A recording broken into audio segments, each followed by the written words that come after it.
First, 126. What is that? That's the countdown to Judgment Day. 126 days into the most important election of our lives. And every day, Donald Trump gives us a reason to stay angry. And once again, today, we're learning more. What I thought was great, though, today is Joe Biden, we'll play some clips on the show, did a press conference. And the contrast between Joe Biden on both domestic and foreign policy issues and on simply judgment and leadership is night and day to Donald Trump. And today, Dr. Fauci testified on COVID-19. We are building to maybe 100,000 cases a day. Should be stunning. And Joe Biden, at his press conference, talked about wearing a mask. He says you wear a mask to protect others. Yes, to protect yourself, but more importantly, protect others. And he goes, it might be uncomfortable, but that's life because we're all in this together. What a contrast from Trump. And I'll play the clip, infamous clip of Trump mocking a reporter at his press conference for wearing a mask, saying, oh, you want to be so politically correct. Donald Trump has despicably politicized life and death. He has told Republicans to ignore a deadly virus, which generally would be at their peril. They want to get their family, their children sick and kill them. That's up to them. It's horrible, but that's up to them. We can't stop them. Problem is, we're all in this together. So they'll get innocent people sick as well. They'll get doctors and first responders and someone else's uncle and grandmother and grandparents sick. And that's where the problem is. That's one of the worst things Trump has done as president. So it was great to have Joe Biden talk about that. Joe Biden also reminded America that in the midst of this pandemic, what is Donald Trump doing? He is literally, his administration's in the U.S. Supreme Court, and they just filed a new brief on Friday, arguing to end all the benefits of Obamacare, everything, including ending you and your family's right to coverage for pre-existing medical conditions. Trump wants to get rid of all the protections of the ACA, including, before the ACA, they could charge women more than men for the same policy. Can't do that now. Before the ACA, insurance companies could drop you if you got sick or charge you ridiculous premiums if you got sick so they knew you wouldn't get the coverage. ACA can't do that. Under the ACA, we all get a free physical every year, which is important for wellness and preventative care. Really important stuff. The list goes on, one after the other, such as annual caps on insurance policies gone because of the ACA. Trump wants to get rid of all of those benefits, including being able to keep your children on your policy to 26. That's Trump's focus. Erase anything Obama did, even if it hurts millions and millions, and over 23 million Americans get their insurance through the ACA, not just those protections, their entire insurance. In the middle of a pandemic, Trump is doing that. But what we're really going to talk about today is more updates on Donald Trump and Russia. Again, Russia's back, but this is even worse than him getting help and accepting help from Putin.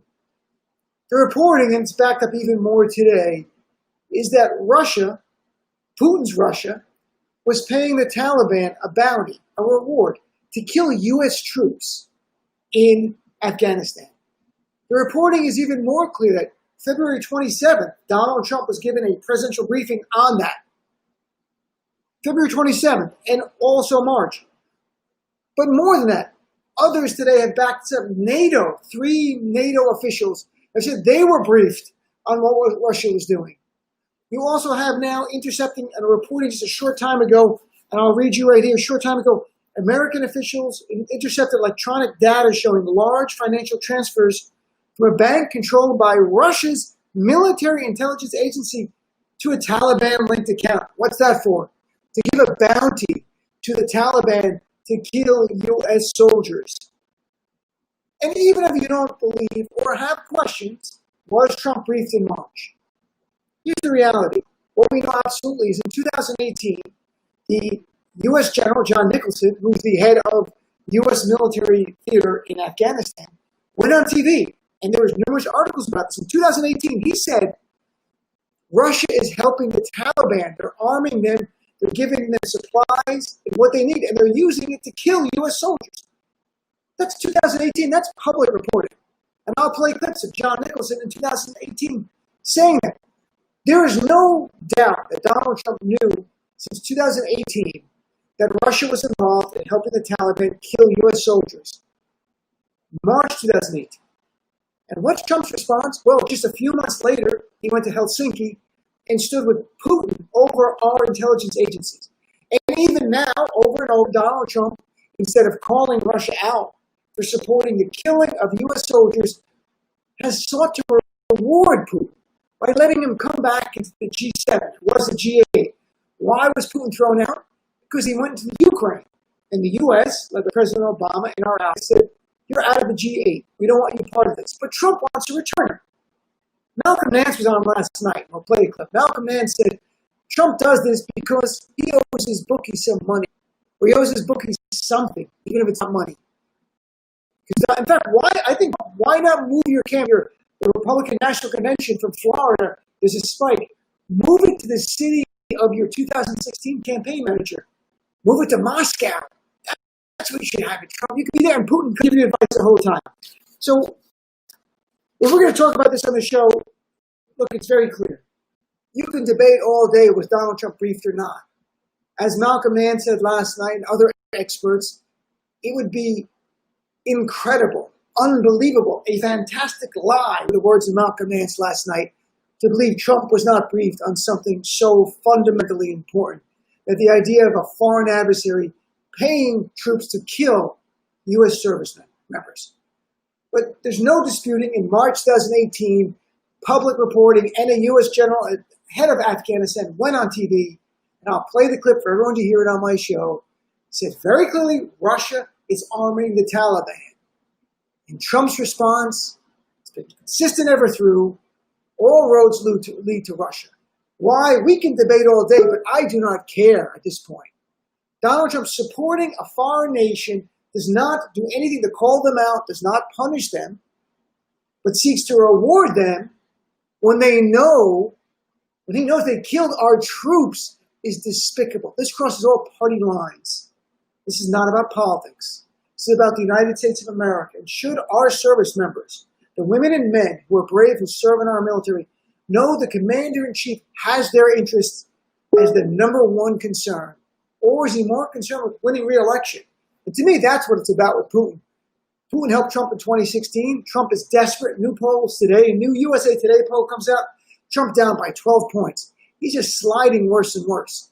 Trump will copy the 2016 playbook and then jack it really up. So you're going to have Russia helping, you're going to have white supremacy. I can assure you there'll be anti-Muslim bigotry before this is over by Trump. The list goes on. He's panicking. He's desperate. He's going to drag this nation down with him. And sadly, so many Republicans are silent. And I don't mean rank and file. I mean the elected officials, the ones who can go on TV. They are silent. Trump is the GOP, and the GOP is Trump. And come November 3rd, they must both pay a dear price in decimating Donald Trump, taking the Senate back, taking the House back, then passing laws and passing programs that help Americans, not corporations, not the wealthy. The average American who works hard, who takes a shower at the end of the day. That's who we have to help. So that and more on my show. Again, my show's live 6 to 9 p.m. Eastern Time, channel 127. It's called Progress on Sirius XM. Tonight, Congressman Jamie Raskin is going to join us from Maryland. And every Tuesday, the third hour, Law and Disorder with MSNBC legal analysts. Got a lot of legal stuff to talk about. Supreme Court decisions yesterday, another one today.